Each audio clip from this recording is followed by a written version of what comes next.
ಓಂ ಶ್ರೀ ಗುರುಭ್ಯೋ ನಮಃ. ಶ್ರೀಮದ್ ಭಗವದ್ಗೀತಾ 7ನೇ ಅಧ್ಯಾಯ 21ನೆಯ ಶ್ಲೋಕ. ಯೋ ಯೋ ಯಾಂ ಯಾಂ ತನುಭಕ್ತಃ ಶ್ರದ್ಧೆಯಾರ್ಚಿತುಂ ಇಚ್ಛತಿ ತಸ್ಯ ತಸ್ಯಾಚಲಾಂ ಶ್ರದ್ಧಾಂ ತಾಮೇವ ವಿದದಾಮ್ಯಹಂ. Whoever desire to worship any form of God with devotion, I will strengthen their faith in that form of God. ಯಾರು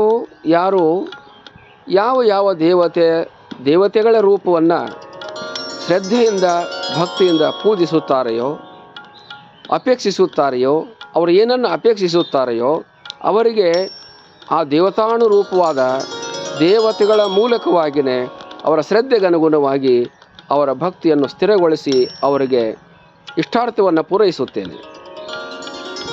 ಸಾಮಾನ್ಯವಾಗಿ ಜನರಿಗೆ ಲೋಕೆ ಭಿನ್ನ ಭಿನ್ನ ರುಚಿ ಎಂಬಂತೆ ಒಂದು ದೇವತೆಯನ್ನಾಗಲಿ ಒಂದು ರೂಪವನ್ನಾಗಲಿ ಪೂಜಿಸುವುದಕ್ಕೆ ಯಾರೂ ಮನಸ್ಸು ಮಾಡೋದಿಲ್ಲ.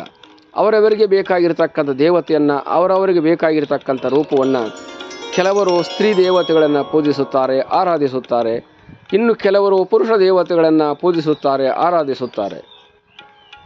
ಇನ್ನು ಕೆಲವರು ತಮ್ಮ ಇಷ್ಟ ದೇವತೆಗಳನ್ನು ಕುಲಗುರು ಎಂತಲೋ ಮನೆಯ ದೇವತೆ ಎಂತಲೋ ಇನ್ನೂ ಭಿನ್ನ ಭಿನ್ನ ರೂಪವಾಗಿರ್ತಕ್ಕಂಥ ದೇವತೆಗಳನ್ನು ಆವಾವ ರೂಪದಲ್ಲಿಯೇ ಅವರು ಅವುಗಳನ್ನು ಪೂಜಿಸುವುದು, ಆರಾಧಿಸುವುದು, ಶ್ರದ್ಧಾ ಭಕ್ತಿಗಳನ್ನು ಅಲ್ಲಿ ಸಲ್ಲಿಸುವುದು, ಅವರ ಭಕ್ತಿ ಕಾಣಿಕೆಗಳನ್ನು ಸಲ್ಲಿಸುವುದು, ಅವರ ತನು ಮನ ಧನ ಸೇವೆಯನ್ನು ಅಲ್ಲಿ ಸಲ್ಲಿಸುವುದು ಇದು ಸಾಮಾನ್ಯವಾಗಿರ್ತಕ್ಕಂಥ ಭಕ್ತರ ವ್ಯವಹಾರ.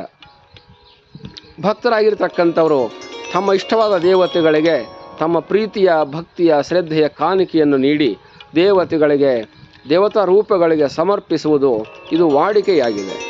ಇಂಥ ವಿಷಯದಲ್ಲಿ ಭಗವಂತನು ಹೇಳ್ತಾ ಇದ್ದಾನೆ, ಯಾರು ಯಾವ್ಯಾವ ರೀತಿಯಲ್ಲಿ ಭಕ್ತಿಯನ್ನು ಸಮರ್ಪಿಸುತ್ತಾರೆಯೋ ಅದಾದ ರೀತಿಯಲ್ಲೇ ಅದಾದ ದೇವತೆಯ ರೂಪದಲ್ಲಿಯೇ ಆ ದೇವತೆಯ ಹೆಸರಿನಿಂದಲೇ ನಾನು ಅವರಿಗೆ ಭಾವರೂಪಕ್ಕೆ ಅನುಗುಣವಾಗಿ ಅವರ ಆಸೆಯನ್ನು, ಅವರ ಹರಕೆಯನ್ನು ಪೂರೈಸುತ್ತೇನೆ. ಇಲ್ಲಿ ಅವರು ಭಿನ್ನವಾಗಿ ನೋಡಿದರೂ ಕೂಡ ನಾನು ಏಕರೂಪಾತ್ಮಕವಾಗಿರುತ್ತೇನೆ. ನನ್ನಲ್ಲಿ ಭಿನ್ನತೆ ಅನ್ನೋದು ಇರೋದಿಲ್ಲ. ಅವರು ಸ್ತ್ರೀ ದೇವತೆಯನ್ನು ಪೂಜಿಸಿದರೂ ಕೂಡ ನಾನೇ ಇರುತ್ತೇನೆ, ಪುರುಷ ದೇವತೆಯನ್ನು ಪೂಜಿಸಿದರೂ ಕೂಡ ನಾನೇ ಇರುತ್ತೇನೆ. ದೇವತೆಯ ರೂಪದಲ್ಲಿ ಪುರುಷನು ಅನ್ನುವಂಥದ್ದು, ಸ್ತ್ರೀ ಅನ್ನುವಂಥದ್ದು ಇರುವುದಿಲ್ಲ. ಅದಕ್ಕೆ ಆ ದೇವರುಗಳಿಗೆ, ಆ ದೇವತೆಗಳಿಗೆ ಲಿಂಗಭೇದವಿಲ್ಲ, ಅದಕ್ಕೂ ಲಿಂಗಭೇದವಿಲ್ಲ. ಮತ್ತು ಯಾವ ವಿಷಯದಲ್ಲಿಯೂ ಕೂಡ ಲಿಂಗಭೇದವಿಲ್ಲದಲೇ ಅದು ತನ್ನ ಸಹಕಾರವನ್ನು, ಆಶೀರ್ವಾದವನ್ನು ಮಾಡುತ್ತಿರುತ್ತದೆ. ಅದು ಯಾವುದು ಮಾಡುವಂಥದ್ದಾಗಿದೆಯೋ ಅದು ನನ್ನ ರೂಪವೇ ಆಗಿದೆ, ಅದು ನಾನಾಗಿದ್ದೇನೆ. ಅವರು ಸ್ತ್ರೀ ದೇವತೆಯಿಂದ ಬಹಳ ನಮಗೆ ಸುಖವಾಯಿತು, ಸಂತೋಷವಾಯಿತು ಅಂತ ಅಂದಾದರೆ ಅದರ ಸ್ತ್ರೀ ರೂಪವು ಕೂಡ ಅದರ ಆತ್ಮವು ನಾನಾಗಿದ್ದೇನೆ. ನನ್ನ ಆತ್ಮವೇ ಆ ಸ್ತ್ರೀ ರೂಪದಿಂದ ಅವರಿಗೆ ಪ್ರಕಟವಾಗಿರುತ್ತದೆ, ಅವರ ಭಾವನೆಗಳಿಗೆ ಸಹಾಯ ಮಾಡಿರುತ್ತದೆ. ಇನ್ನು ಕೆಲವರು ಪುರುಷ ದೇವತೆಯನ್ನು ಪೂಜಿಸುತ್ತಾರೆ, ಅರ್ಚಿಸುತ್ತಾರೆ. ಅಲ್ಲಿಯೂ ಕೂಡ ನಾನು ಪುರುಷ ರೂಪದಿಂದ ಅವರಿಗೆ ಮಾರ್ಪಟ್ಟು ಅವರಿಗೆ ಬೇಕಾಗಿರತಕ್ಕಂಥ ವರಗಳನ್ನಾಗಲಿ, ಅವರ ಹರಕೆಗಳನ್ನಾಗಲಿ, ಅವರ ಆಸೆಗಳನ್ನಾಗಲಿ ಪೂರೈಸುತ್ತೇನೆ.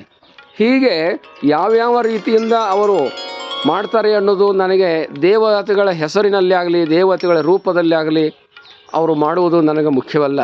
ಅವರು ಮಾಡ್ತಕ್ಕಂಥದ್ದು ಶ್ರದ್ಧೆ, ಅವರು ನೀಡ್ತಕ್ಕಂಥ ಭಕ್ತಿಯ ಕಾಣಿಕೆ, ಅವರು ಇಟ್ಕೊಂಡಿರ್ತಕ್ಕಂಥ ವಿಶ್ವಾಸ, ಪ್ರೀತಿ ಇವುಗಳು ನನಗೆ ಅತ್ಯಂತ ಆಪ್ಯಾಯಮಾನವಾಗಿರುತ್ತವೆ.